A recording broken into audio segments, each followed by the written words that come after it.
So we are live in Glendale, Arizona. We are here on a special occasion because Cousin Terry has graced us with his presence in the studio live in Glendale, downtown DTG. Jerry Wires for mayor.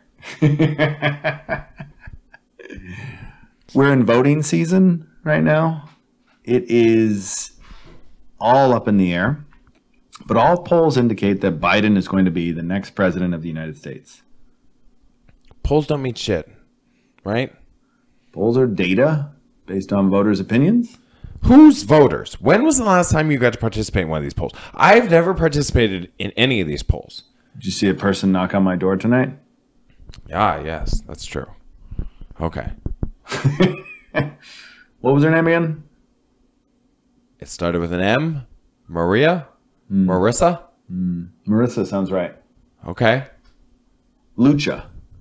So they were a local organization trying to encourage voter turnout here in Arizona, as Arizona is a swing state. We're coming to you live from Glendale. We're in the heart of the metropolis. The last of the Mohicans. We went and visited the Navajo Code Talker Memorial and the Wesley Bolin Memorial Park downtown. Nice. Yes, where there's also a Code Talker memorial or statue. Big Chief. Yes. Go say hi to my chief. I was riding the light rail in 2009 or 10, and a gentleman got on the 5 a.m., 6 a.m. train. It's a little bit crowded, but there were a few seats available in the back, and he found his way to scrounge in there and was really loud, and one might assume that he was intoxicated, and there was an instant reaction within the crowd of, no, I don't want to sit next to this guy. I don't want to be anywhere near this guy.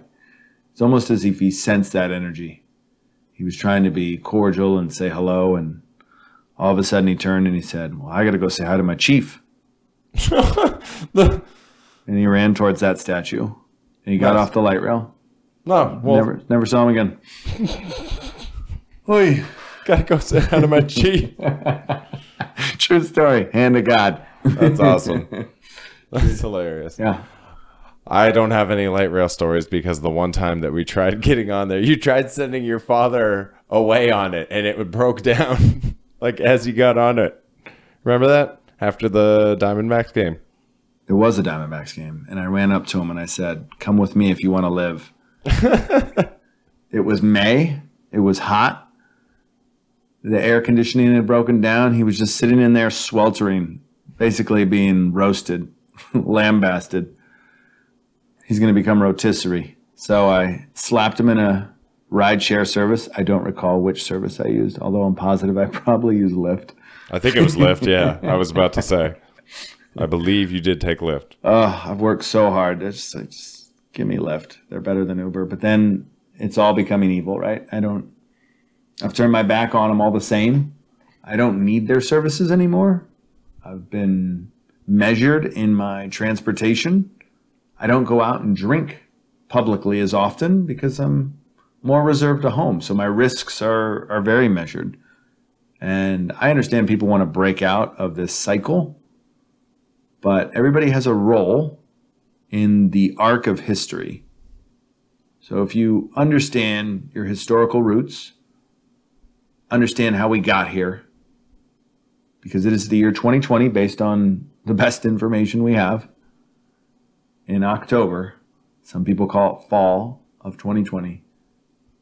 And we are the voice of this generation. We are the sound of this city, of this environment, of this community. That's who we are. We are representations of that. The mirror looks upon us and we recite right back. And this is who we are. I am receiving a surgical procedure in the morning at 5:30 a.m. I'm expected to make call, at which point I will be admitted to repair a torn labrum, which the reason for is an immense amount of pain in my hip, specifically in my left side. Some say it's associated with golf and soccer. I definitely played indoor soccer a number of years back, And that's where this injury started. But you know what? I played like a poetic warrior. As gracefully as I could, I laid it all out there, and I retired from the sport of soccer. And that was the one sport that I was reasonably good at. Soccer? Yeah, that was the one sport. I thought you were already at golf. But no, I am not good at golf. I mean, I'll take you out here in the backyard and I'll slap you around, but I mean, I fall apart under competition. Golf's a thought exercise. Gotcha. Rhythm, getting the rhythm of just breaking. I played indoor soccer once for one session, I guess you'd call it. I don't know if season, I don't know. But yeah, I would basically just run around like a madman because I had tons of endurance at that point in time and would just kick the ball to the people on my team that could actually handle it, or I would just kick it as hard as I fucking could down the entire length of the field and let somebody else handle it. Because in my mind, I played it like hockey. And in hockey, the objective is usually to dump and chase, as they say. So you shoot the puck down, usually behind the opposing team's goal, and you try to forecheck, get really aggressive with them, maintain offensive dominance, and hopefully score. Work the puck around, pass it. You see a lot of that. Mm-hmm. But that obviously doesn't apply to soccer. I tried applying it to indoor soccer. It just didn't work the same. And when you're playing with people that played soccer their whole life, they're not playing soccer like hockey. They're playing soccer like soccer. So the concept just didn't relate. It's more, I think at some point it's about the grace of the sport. Which one? Both. I think anytime you play a sport, you want to play with elegance. And on some levels, there is the carnivorous carnivore, the internal carnivore that dwells inside us and yearns for competition to try to best another human being. That's carnivorous? I mean, I guess if I'm out for blood, sure. Which sometimes I am. Yeah. I rifle the fucking hell out of the puck, dude. Aren't we all? When we play hockey, I rifle the hell out of it. Or at least try to. But when we would play street hockey, I know that I hurt a couple kids. I didn't mean to. But you just hit it so hard and it's just a plastic ball. It's a plastic hollow ball. Yeah. It's a projectile. That's why the puck is so dangerous too in ice hockey. It's just this hard rubber disc. And it's not like a bouncy rubber disc. It's just solid. Just flying at you with very minimal protection. Like you're not with the best armor available. Obviously, there's bubbles that would secure you much better as we've advanced in our ability to defend ourselves. But they don't even require face masks completely in the NHL still.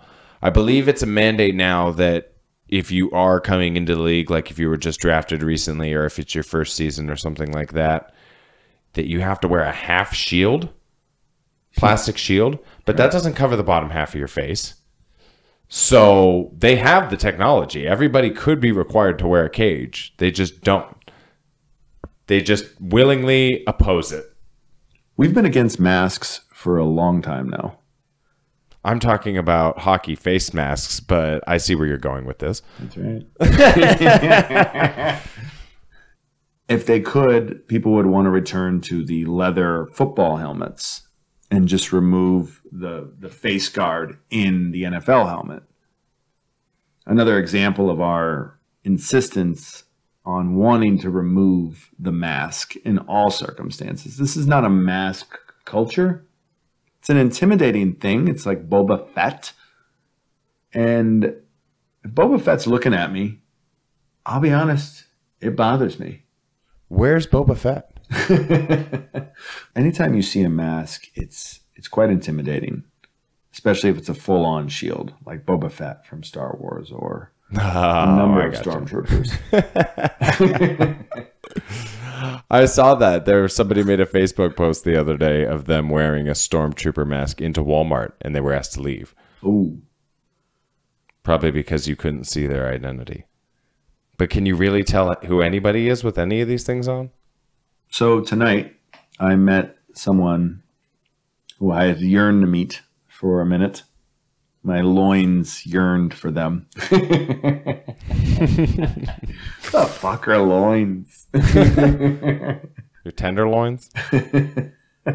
These are muscles that we end up utilizing in these barbaric sports that we play. And so it seems for me that I gave myself to fitness at a very young age, and that desire to be competitive and that spirit was ingrained in me and ultimately caused me to physically run down. And I'm questioning whether or not it was worth it. Like, is the physical toll that I've taken, could I have gone a different route if I was guided with better information? And so ultimately, everything that we talk about on the Catch the Sky podcast is about rehashing the current information that we're all agreeing upon, somewhat civilly, somewhat uncivilly, and trying to make sense of this and to try to improve everything that we've created, because we continue to create, and it's for the good and the bad, but we can do better. We know we're intelligent human beings. Why can't we construct something for the good? And I think those are some of the things we continue to grapple with. And was the physical punishment that I put on my body worth it? Did you have fun? I'm not having fun right. Well, I am having fun right now, actually. See, there it is. They're just recording, right? But I'm physically. Well, ideally, they'll be fixing that, right? And then it won't be as strenuous. That's the plan. The goal, I think this is also somewhat of a placebo. I know I need to work more on my core, and I think it's all about core ultimately. And so it repairs it, it heals it, and we move on and we focus on core moving forward. And I think that'll help not only with the washboard abs, but with the ability to physically take on some of the challenges that I want. I think a lot of those are more these road trips that we've done where we get out and we go see nature. We go see the world. We take our dogs with us. That can be arranged, for sure. It's the future. We might need to get some sort of bigger vehicle, though, because as you saw, traveling with Frank wasn't the easiest thing in a passenger vehicle. Some type of van situation. Have to be a big van. Frank's a big boy. Socky Mom is getting a steady diet of raw food as much as I can every day. I try to be creative. I do some crock pots with vegetables primarily and some chicken stock. And I'll add that as supplements to her diet of animal organs, mostly consisting of pig and chicken and cow, gizzards, chicken hearts, pork liver, pork heart. Frank gets the finest Rachel Ray. My favorite Rachel Ray story is a marketing campaign she did where she wore a scarf, and that scarf was associated with Palestinian people and their wardrobe. It was an edgy shoot, but there was a backlash against it, and conservative groups mobilized and said we weren't going to buy any more of your products unless you changed this ad. And this was an ad for Dunkin' Donuts specifically, and Rachel Ray was just wearing a scarf, wearing a different type of scarf. That's it? Yeah, they pulled the ad. And Dunkin's all over the fucking place, man. They did their ad for their fall lineup this year, and it was all the fall things. Does that sound like anything familiar to you? I just know that Rachel Ray is no longer relevant. I firmly believe it was because they sunk her career Well, Rachel Ray's making my dog food, so she's relevant enough. But what has she done? Why'd they have to sink Rachel Ray just for wearing a Palestinian scarf? Because Palestinians are predominantly not white, correct? Jerusalem, Bethlehem, and they could be white. They're the other, Saif. Mm-hmm. You know what you know what it's about. Yeah. They're not good old-fashioned Christian American white people. So that's what it's really all about. But back to Duncan. I'm not letting him get away with this. All the fall things. Go ahead. All the fall things. So Blink-182 gave him a shout-out, and Duncan just denied it. They denied it had anything to do with that. They denied that they got their inspiration from that. Just deny. That's the usual game plan, right? I'm more stuck into the kafia in Rachel Ray. I'm all in on this. Before you go down the Blink road. Yeah, Rachel Ray just fucking trying to sell coffee. Wearing dog food. A kifa. And I think she's Midwestern. Like, I don't think there was any association. I think she was just being edgy. But either way, sorry, I had to finish that. What do you got going on, T? You're here live in studio. Like, what? I am. I know. This is our last night. Why did you even come to Arizona? Came to see you. Came Just to me? visit. See how things are going. We went up to Vegas. That was all right. Just all right. I don't really have the drive to go there for any particular reason anymore, right? As soon as we can legalize gambling, what's the point? It's just once you've been there a couple of times, what are you supposed to do? I love gambling. I like to play the stock market. And I like to bet on sports. But I don't care about slot machines and the rest and crappy shows. Like, I have multiple forms of entertainment for if I really want to watch musicals, if I really want to watch action shows. But just the atmosphere, the climate that is Las Vegas is just, and I think the lack of dignity that I experienced as I left that town every time, just hungover, miserable, coupled that with that just atrocity of shooting from. Yeah. Yeah. It's a great place, right? Just feels the mob. Like, it was fun when the mob was there, right? It was more fun when when organized crime was running things. Yeah, but Mandalay Bay didn't exist in those days, and certainly the Excalibur and the Luxor. And I'll be honest, I have been susceptible to marketing my entire life, and I loved that idea of the Eiffel Tower and the pyramids of Egypt and the Statue of Liberty were all available to you in Las Vegas. Now it's Allegiant Stadium. What a frickin' sleek look that stadium is. Yeah, we drove by it. It looked like a giant Roomba. I think the picture's on our website. Yeah, there's pictures all over the place. People have pictures of it everywhere. Looks like a giant freaking Roomba. It's hilarious. A Roomba. It does. It's hilarious. A giant black Roomba. That's what it looks like. Parks and Rec. They did a DJ Roomba. Aziz Ansari hooked up a iPod Shuffle or something to the Roomba, and it went around and cleaned and played music. I guess they didn't put any parking next to the stadium, though, so you got to get, like, shuttled in from a satellite parking lot. Oh, that's going to be atrocious. Fucking clowns, right? They did not think. You know, and I've struggled with this whole public transportation post-COVID, pre-COVID. I'm in Arizona. We drive everywhere because we have to. I rode the light rail. I had my light rail story earlier. Big Chief. I drive a Prius. Like, I do everything I can to minimize my carbon footprint and impact. I also live in a desert that, 30 to 45 minutes. I'm trying to minimize, again, my commute if I can. COVID has created that environment where I can stay from home, which honestly is ideal. But I don't know what we're going to do with this. We're all just kind of in our shells and we're all doing weird shit. I opened up the windows tonight. I didn't care.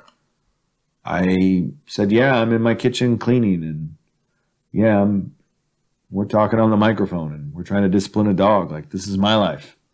I bleed red. Yeah, fuck Vegas is basically what I'm trying to say. Yeah, me too. I'd rather be here hanging out with this dog. She's so adorable.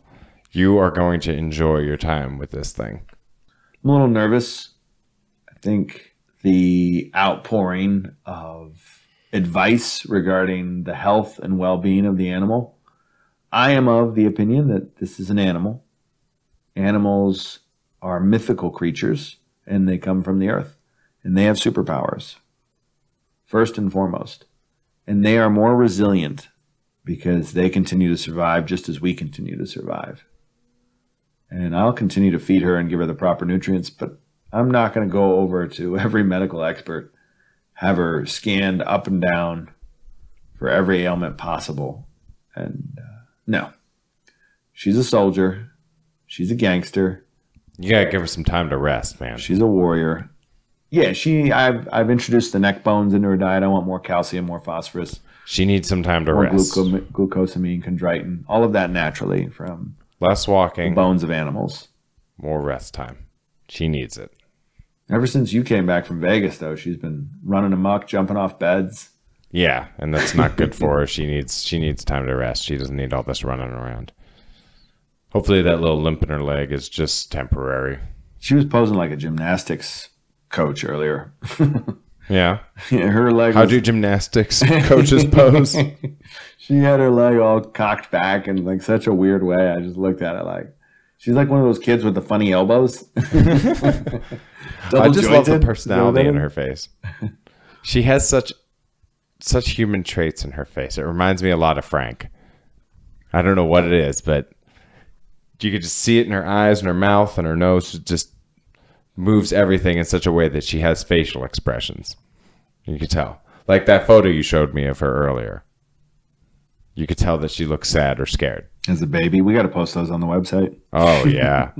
She's adorable. Little baby sock monster. I'm wondering, these people at some point are going to try to extort me and this animal because that plot keeps thickening. So we might have to have a Dog Files Part 2, by the way. Dog Files Part 2. What's thickening about that plot?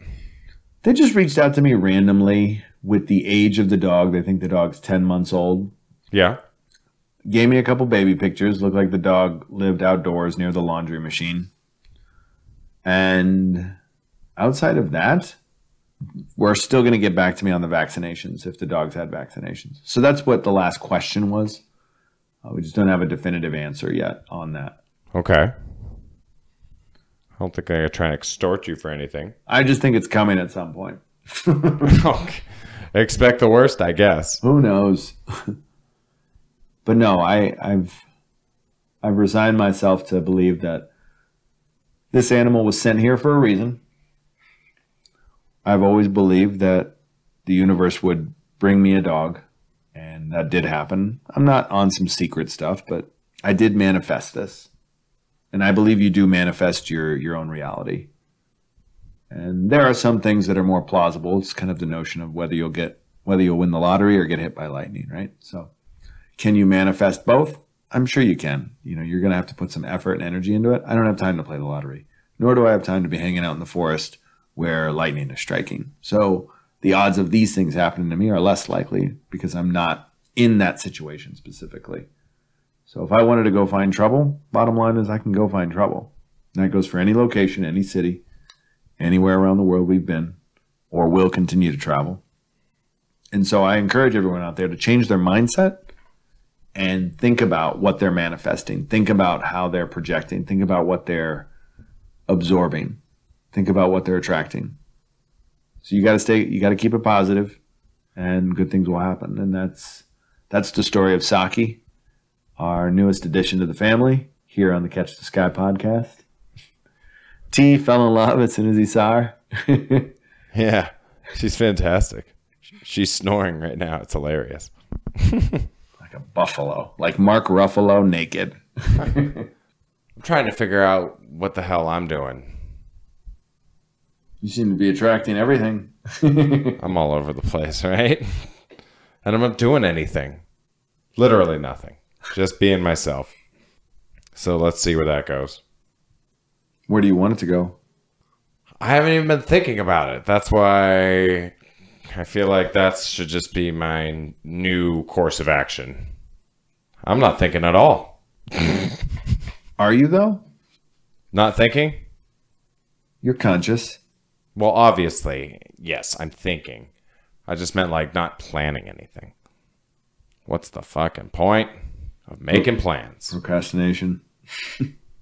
Yeah, everything's going to change. Everything will work out one way or another, so don't need to get too far ahead of myself. I'm okay with that. I think this is a deep dive. That's why we created this podcast is for us to let some of our things out. And I think in our efforts to self-discover, this is where we go. I think we're all about questioning things, and that includes ourselves, which for a lot of people, that is a difficult conversation to have. I, for one, would prefer to dig into the outer boundaries of my mind and ask myself, why is it we as a civilization don't care about each other? We've talked about that. We've gone into, should we even care about people who are dying of COVID?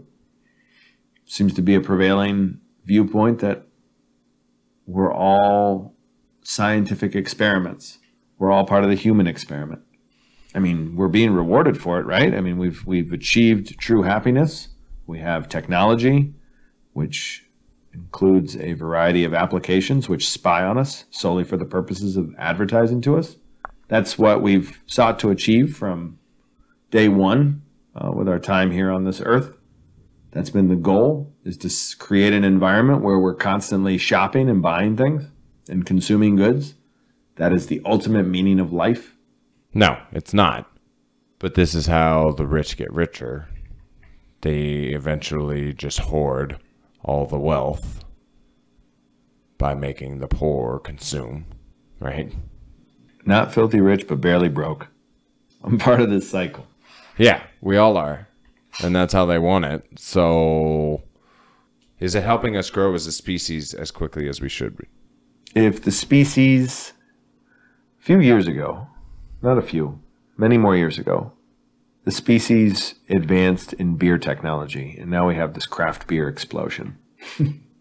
I have noticed that everywhere. There's craft beer everywhere. It's not sustainable. No way. Not from a water point of view, no. But if they're ultimately filtering water out, I mean, fresh water obviously is going to be the preferred. I just method. meant that all these businesses can't stay in business. No, you're going to have something that people want, and they're going to have to. We're going to have to create demand, and if people want this podcast, then they'll get this podcast. The people decide ultimately. If the people want grape soda, the people will decide. People That's why we got you grape soda. If people want Little Caesars, then the people will get Little Caesars. Little Caesars. Shout out to Little Caesars. We are currently accepting any promotional partners. Shout out to Inkenstein in Glendale. Yeah, Zach went there for his tattoo today. That's where I got one of my tattoos. I'm still mad he didn't. Both of you guys didn't go to Johnny. I'm still mad about that. Johnny's the best. Well, Johnny hired Michelle, right? That I don't know. If Johnny's the owner, then I would assume that she would hire the other artists. You know what? Maybe she's owner now. Who knows? It's been a while, but I know she's an artist there. And she's the only artist that I would let do work on me, because I think there's that. You have to have a personal connection with anybody who does a work of art, whether they're sculpting something for you, whether they're painting something for you, whether they're making art in your living room together. It takes a certain personality. It takes a certain level of trust.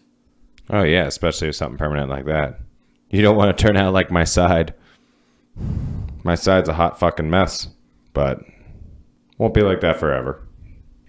I'm doing that fucking tattoo removal slowly but surely, one strip at a time. Just stripping me away back to bare. I asked her tonight, I said, do you have any tattoos? She goes, no, I'm Jewish. Is that not a thing in their religion? They don't prefer it. I'm sure there's folks who have rebelled against some of the cultural values instilled in them, but yeah, I know a Jewish guy that has a tattoo. I regret mine. If I could go back in time, I would not get it. However, the story of me getting it coincided with the same day I got my braces in 1997, 98. No, it was 98. early 98. January, February 98. I got my braces and a tattoo on my arm in the same day. And then I got shipped off to the oil fields to work, to roast in the sun. I had a tattoo and a bad attitude. Is that how you viewed yourself? You're a bad boy with a bad tattoo now? Yeah, I think I made myself out to be more than I was, but I definitely had high projections. Oh, that's great. And look at you now. Yeah, I have a living room with a dog in it and goldfish on my television set. I got a little money in my pocket. I got some good friends. I got some good family. People willing to ride or die with me. Right? At least one. At the very least, if shit hits the fan, we guard some water. Yeah, exactly. We have a reservoir at our disposal, and now we have 2 dogs. A couple of guards. She's a great guard dog. Socky Bomber is. Frank is too. That's his thing. You asked me before, what's Frank's thing? That's Frank's thing. Frank's a great guard dog. To the point where he might wake up a little too much in the middle of the night for no reason. To bark at random shit outside. Yeah, that's got to stop. Yeah, we can't have that. It's kind of annoying, but it is what it is. She freaked out over the neighbors in their souped up dirt machine rider buggies. Oh, yeah, those things. Yeah, were they revving them outside? They were loading them and unloading them. And, ooh. She did bark at one point. Ooh. Yeah. Zach had to run interference. Ooh. I don't know if I've heard her get vocal like that yet. Oh, no, I did. The one night I came home, and she was in your room just barking up a fucking storm. Just fucking loud as fuck. I could hear her. Where was I? In your room, just getting rocked. Huh. She was barking. She was barking loud. I wonder if I was out. I thought you woke up. Oh, it's all a blur at this point, T. Those aren't the things I remember. So what's next? Where do we go from here? I get my surgery. Yeah, you're going to be... I rest a little bit. Yeah. I'll be going to be able to record? I'll be back on the road January. I won't be able to move, so I can definitely record. I can definitely write. I can definitely... But at the same time, here's what's happening in my world, T. I'm just going to let it all out, okay? I believe I'm destined for something, and I don't know what that is. Could be the assistant director position I'm going to apply for. Okay. That I believe is built for me. Yeah. Or at the very least, it's an opportunity to grow into. Uh-huh. It could put me on a whole nother... But again, I'd have to put effort in. I'd have to put time, energy. I may not have time to dedicate to other things. Oh, boy. Such as teaching. Yeah. Yeah, you can cut the teaching out of your schedule, not the podcasting. I think there's so much... No, I don't want to cut anything. No, I know what you mean. I want to say yes to everything. With you. Yeah. Well, don't spread yourself too thin. That's what tore your labrum. You're out here doing too much. I think it's as a career man, like what's the harm in trying to achieve more financially? Nothing. And is it the John Q. citizen? Like, I just want my little piece of the pie, my little retirement. If I can supplement my retirement and increase it and enhance it, I think we could do this well into our 80s, 90s. I don't see just talking. Stopping any of this. Nope, it's just talking. This is a train. This is an ethnography of how the world was during a certain period of time. This is a living recorded history. Right? We are in this. We are here. We keep this going for another 70 years. We'll both be dead at that point. Maybe 50 years. Let's go for the longest running podcast. Fuck everybody else. Physically, we're gifted. Maybe that's what we'll do. Maybe that'll be our claim to fame. Go for the longest running podcast. We'll watch everybody else drop off the face of the earth. I wonder if I should shower before my surgery. Yeah, you probably want to do that if they're going to be working in your hip area. You don't need to be hitting them with any of that stank. It's a good point. Have some respect for the nurses out there, man. Come on. They don't need that. How about the doctors? The doctors, the nurses. You just genderized. I feel more poorly for the nurses because they're the ones that have to do the dirtier work more often than not. Gaylord Fokker. Yeah, there's the CNAs. They do some dirt. LPNs, yes. They get into some dirt too. Not as bad, but yes. Somebody at the top has to have someone at the bottom cleaning up for them. Exactly. I don't mind cleaning my kitchen. I just want a little help, that's all. The rich using the poor in one form or another. There's the servants and those who are served. Right? Yeah, and I think we all could use some help every now and then. And we're all in this together. I don't think you have to be filthy rich to... I just think that's... As a community, we should be cleaning up our own. And that means looking out for each other. So hoarding is a serious issue, people. We must crack down and stop hoarding. Hoarding? Hoarding. Hoarding That's is true, it's tearing America apart. There's 5 Goliaths. Yeah. I do know somebody that does hoard quite a few things, and it just gets to the point where it's like, what are you supposed to do with all of this? You can't quite possibly give enough attention to all of these different things. It's a treasure chest. It is an absolute treasure chest. It's just the ability to be able to say, I can do this at a certain point, or I can do that at a certain point. It really has nothing to do with enjoying all of those things, really, right? It's a filing system. It's like, Jesus Christ. You just want to be able to do everything in the fucking yellow pages without having to consult the yellow pages. I think the part that broke me was there's a historical mentality there. Like there's an archaeologist. It's almost like a museum. It is a museum. It's an archives. Like those are what archives are. Like, well, at rich people's places, it looks like a museum, and then at poor people's places, you get the shit that you see on TLC. I think it's buried alive. Repugnance of systems for filing. Like I was cleaning tonight with your boy, and I was like, "What's your cleaning system?" If we're gonna work together, but yeah, I think there's something to be said about keeping. It's just again where we turn our nose on the system, on the style of how we do it. So people clean differently, people drive differently, people eat their food differently, and people freak out. Like, how can you do this? And that's ethnocentric. We're just judging culture based on our own.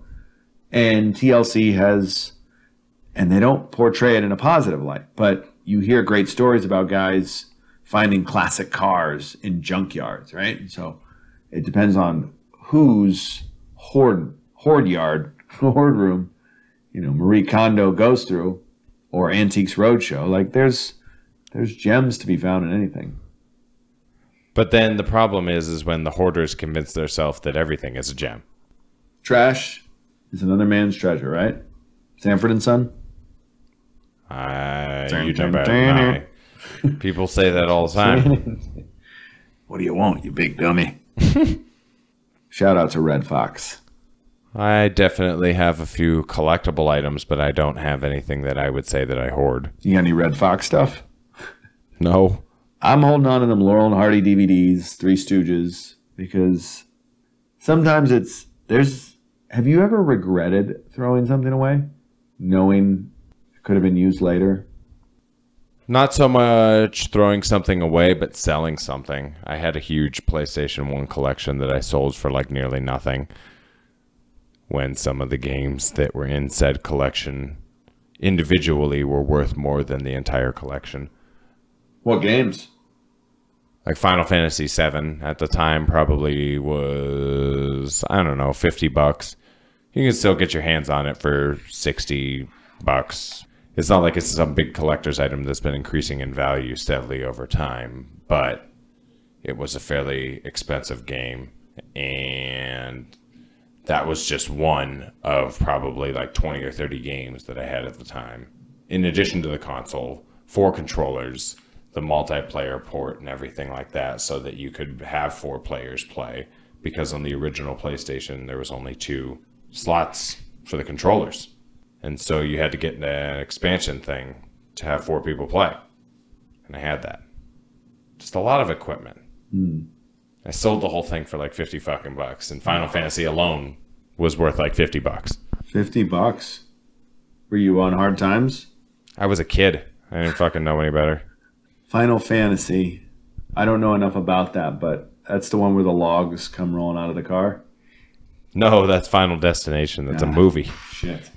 Final Fantasy is a video game series.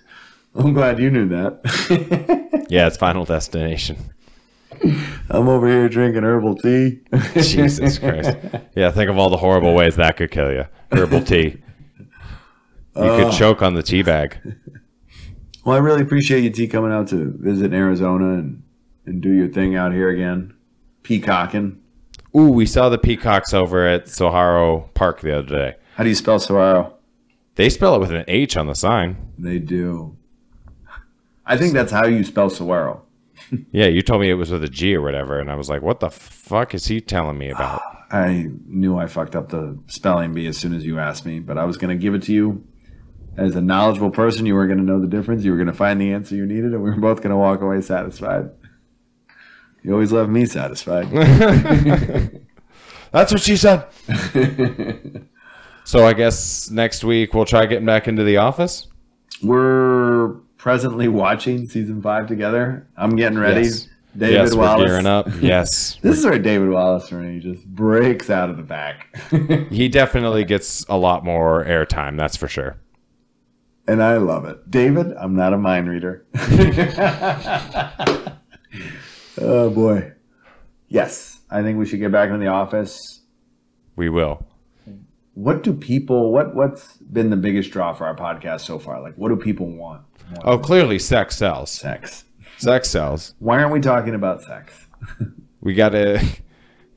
Can't just blow your nut right away. If you got to build some want- suspense. You got to build it up, baby. You can't just give it to them right away. You got to fucking take your time. You know what I'm saying? It's what the You can't just people get out want. there and blow your load on the first show. You got to tease them a little bit. Get them coming back for more. I want to do another Love Files. We're going to. We're just not going to do it right away. That's all. Well, love is in the air. We got Valentine's Day coming up. It's fucking October. Halloween is probably one of the better holidays. Well, yeah, I know. There's a lot of love around Halloween, or at least women want the love, and based on the way they dress. Dress so slutty, and it's just fantastic. Yeah, yeah, it is fantastic. I'm a huge supporter. We need to talk about love. He's hurt. We'll get around to talking about love and give the people what they want, more of what they want, in due time. But for example, the one Office episode that we have that's called The Union of the Monkey, which is the sex position. Most popular one so far. Title alone. Yeah. A lot of people will judge a book by its cover. Hand jobs and applesauce. Exactly. Was That's looking another to popular trademark that. I never did. Let someone else have it. I just wish my attorney would take care of that, or my intern. I should be in marketing. That's where I belong. Yeah. We're pretty clever people. We haven't gotten to showcase those skills yet, but maybe one day. What are we doing? We don't need to overwhelm people with ads. See, that's the thing. If we're so anti-ad, why would you want to be in marketing? Oh, no. I firmly believe in the public radio model. There's an endowment out there somewhere for us. Oh, yeah. Bill and Melinda Gates, get your shit together. We're here. We're ready. Maybe the Brennan Center.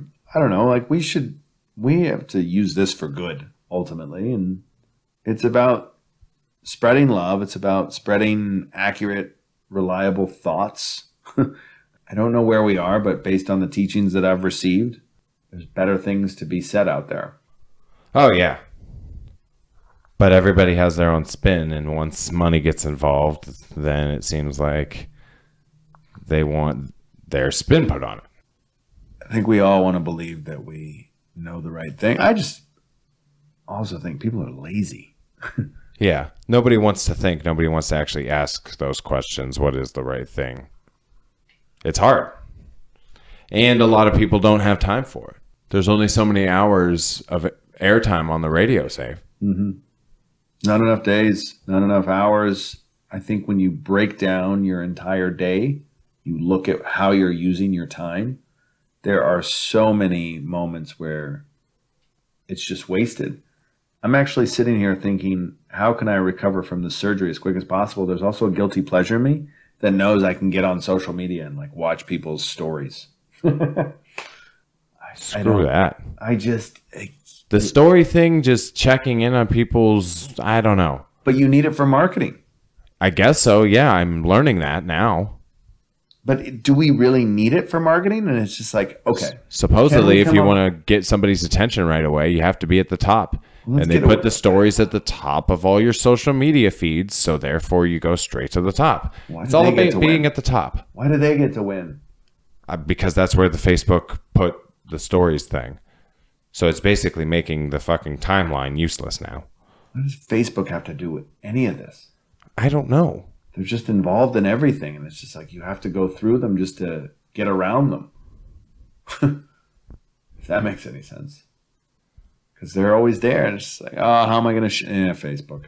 It's the only place I can go to...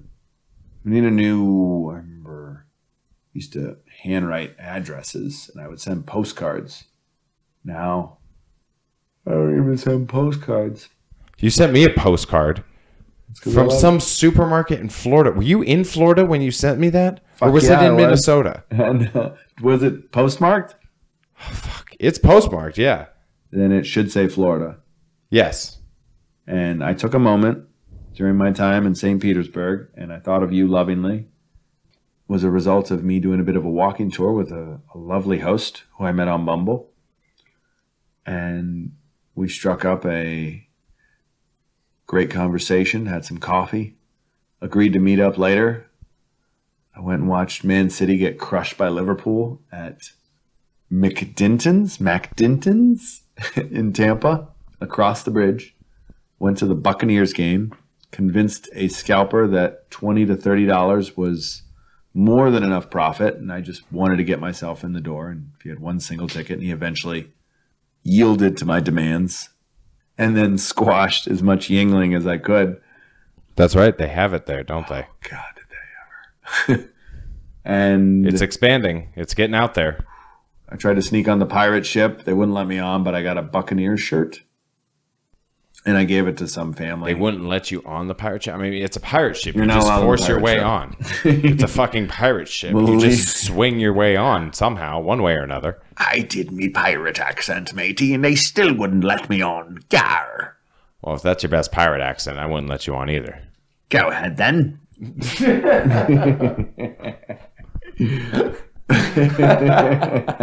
I did manage. I had a couple of fun interactions. This is half of the stadium is just in the sun, and the other half's in the shade. So I was seeking shade, but the shade's the home side where all the season ticket holders are. Of course, yeah. Stick the visitors out in the sun. So after halftime, I managed to sneak in behind like the 30-yard, 40-yard line area in the shade, and eventually got popped out.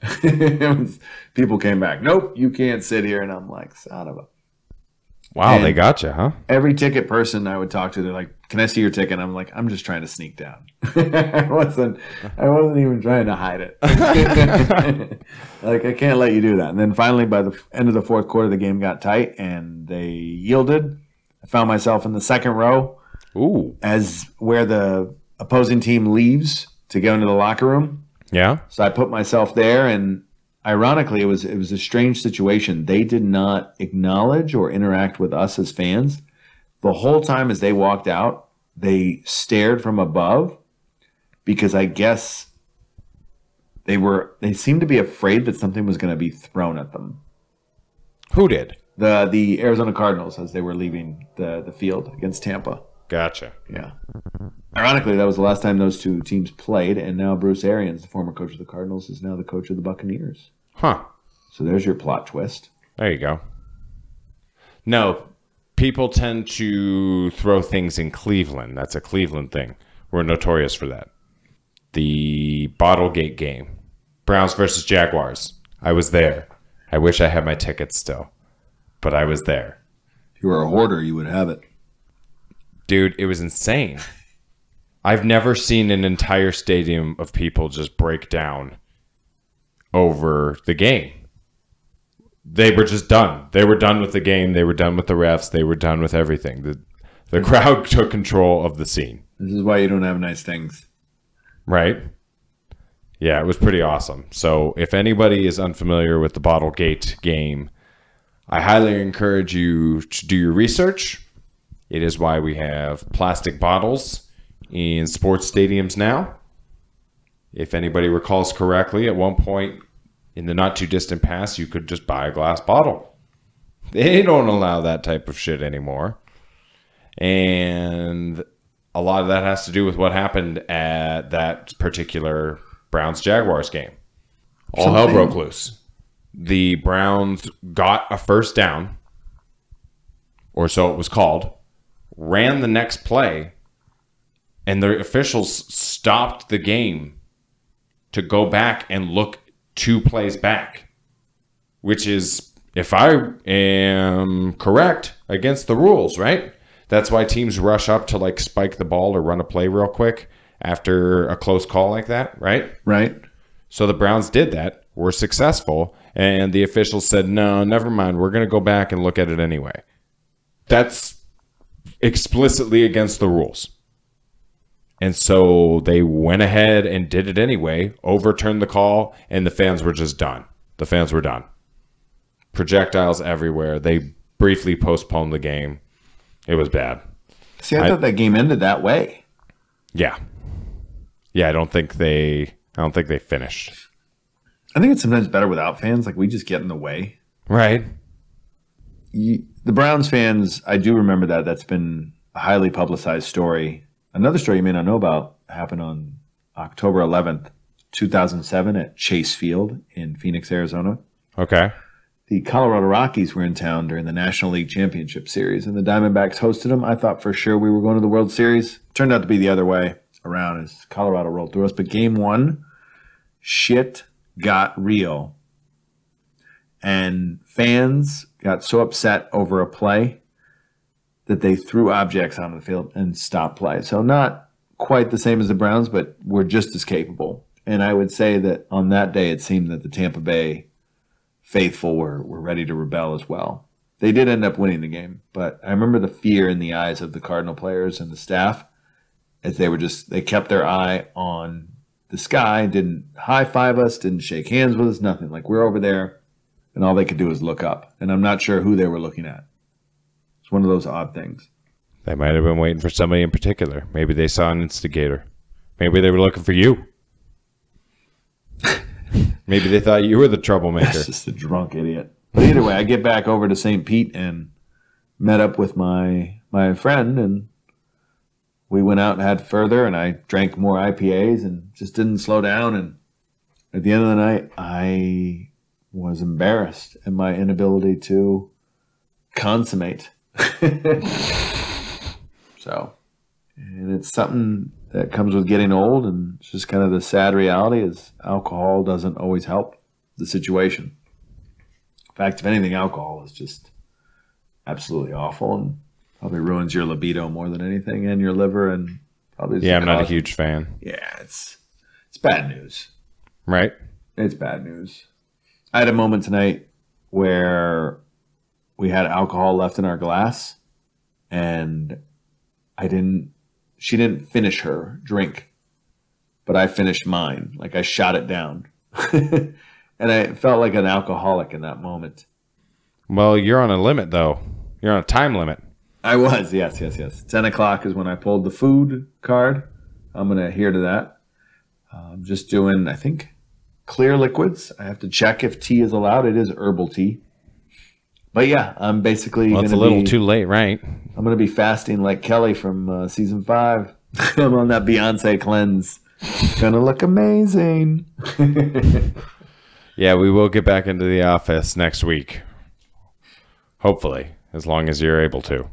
And if you'd care to interact with us anytime, you may do so on Twitter at CTSTerry, or by searching for us on Instagram and Facebook by typing in Catch the Sky Podcast. Be sure to give us a like and share there. You can also search for us by that same name on any of your podcast providers. Be sure to subscribe and share with your friends. And I hope your surgery goes well, and wish you the speedy recovery, and we'll talk again soon. Unfortunately, it won't be face to face. Just like Kendrick said, we're going to be all right. Goodbye, everybody.